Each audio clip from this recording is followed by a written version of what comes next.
Hi there, and welcome to part 3 of So You Want to Start Your Own Business. Today we're going to be talking about HST, the good, the bad, and the ugly.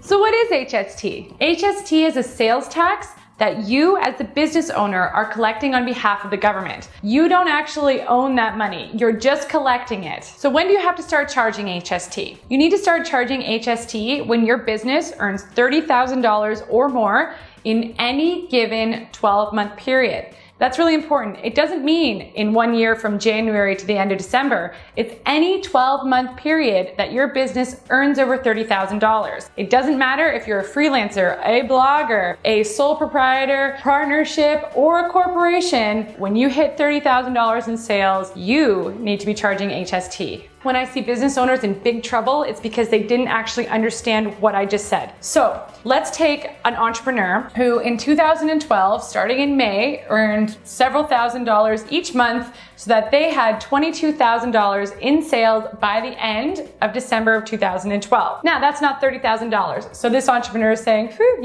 don't have to collect HST. However, let's say in January they earned $1,000. In February they earned $3,000. Then they earned another $3,000 in March and another $1,000 in April. They've earned $30,000 from May of 2012 all the way through to April of 2013. That's one 12-month period. People think by the end of the year, didn't make $30,000 and you start fresh again the next calendar year. Not the case. If you were supposed to start collecting HST like this person in April and you collected your taxes at the end of the year, you would owe HST for every sale 29 days past April, and you wouldn't have been collecting it, so that's all coming out of your own pocket. What you really want to know as a business owner is if you're going to owe or if you're going to get a refund. First of all, HST earned is the amount of HST that you've collected on every single invoice or every single bill. For example, if you had a sale of an item that was $100, you would charge 13% HST, which means the customer would pay you $113, and that $13 is your HST earned. Now, as a business owner, you also pay expenses, and a lot of times you've been charged HST from different suppliers,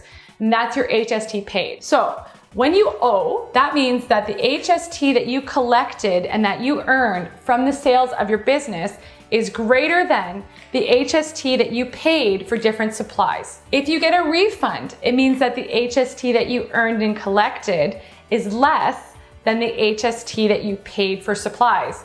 This probably means you're not running a very profitable business yet. You've bought more supplies than you've actually sold. Here's a little tip on how to actually better your chances to get a refund or at least owe less HST. Make sure that every time you buy something that your vendor is charging you HST, because this will make sure that you bump up the most HST paid as possible. Second of all, if you're doing business in provinces or in other countries that don't charge HST, that means you don't have a lot of HST earned. So the more foreign contracts and sales that you have and the more at-home purchasing will increase your chance of a refund. So don't forget to keep every single receipt and track every single sale for the long method of HST. There's another method of calculating HST that a lot of people don't even know about. It's called the quick method of HST, and here's how it works. Basically, it comes down to this. The government will set remittance rates depending on if you're in the goods industry, which means you sell things,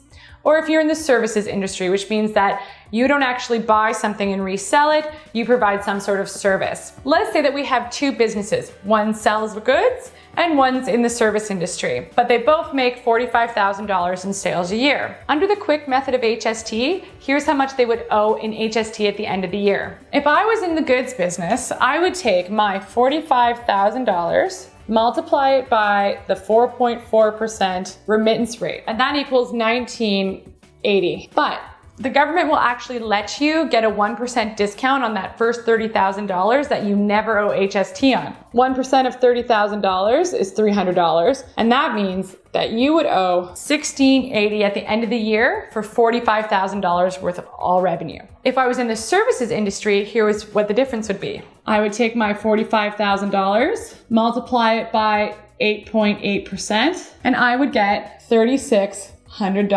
The same goes here. You get that 1% off of the first $30,000. This person and this business would owe $3,300. This is a great method if you know exactly what percentage of HST you want to collect all the time. It's also great if you don't want to be bothered to actually track anything. The bad thing about this is that it gives you no option for a refund whatsoever because it's 4.4 or 8.8 regardless of how much you actually did spend. So no matter which way that you choose to do your HST, just make sure that you remember the golden rule.